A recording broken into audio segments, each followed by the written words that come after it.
तर याबाबत मिळालेली अधिक माहिती अशी की मुस्लिम पातशापेठेतील प्रसिद्ध सुफी संत हजरत पीर अब्दुल रहीम बाबा अन्सारी यांच्या 64व्या उर्स शरीफ निमित्त मोठ्या आनंदाने धार्मिक व सांस्कृतिक कार्यक्रमांचे आयोजन करण्यात येते।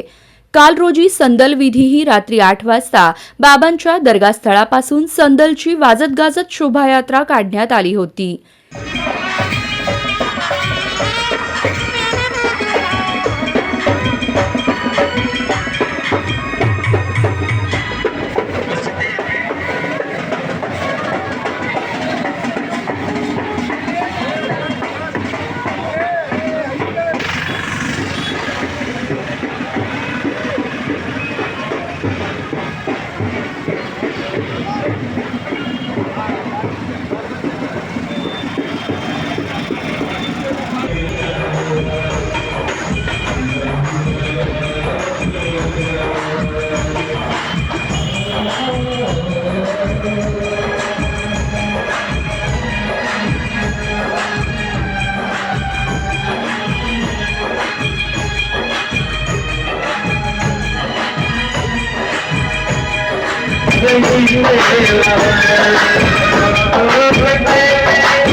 या उर्स शरीफमध्ये अहमदनगर, पुणे, सोलापूर जिल्ह्यासह हुबळी, धारवाड आदी भागातून श्रद्धाळू भाविक सहभागी होत असतात।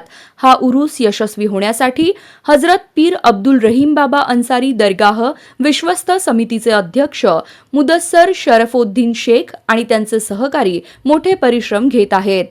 आज हमारे हजरत पीर अब्दुल रहीम बाबा अन्सारी का 64वां उरूस शरीफ मनाया गया।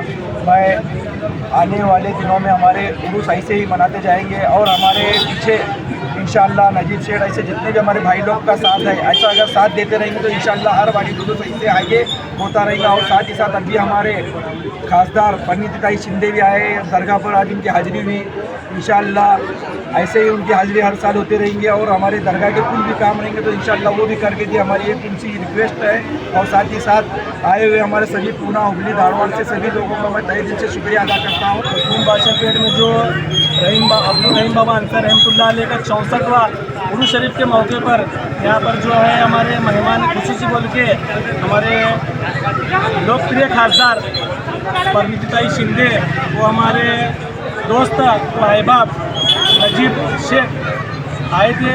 और ये उरूस आज जो है संदल हुआ है। संदल के बाद आज समा का आगाज़ होने वाला है। कल मगरिब बाद लंगर रसूल है। लंगर रसूल के बाद हमारे शहर काजी अमजद अली उनका औलिया इकराम पर जो बयान होगा और बयान के बाद फिर एक बार समा का आगाज़ होगा। फिर फजर के बाद जो है ज़ियारत होगी।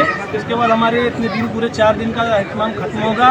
और सोलापुर और हिंदुस्तान वासियों से मैं ये करता हूँ कि औलिया इकराम के संदल पे अमन और शांति का पैगाम देते हैं। हमारे मुल्क में सभी भाईचारा रखने के लिए मैं इसी दुआ करता हूँ।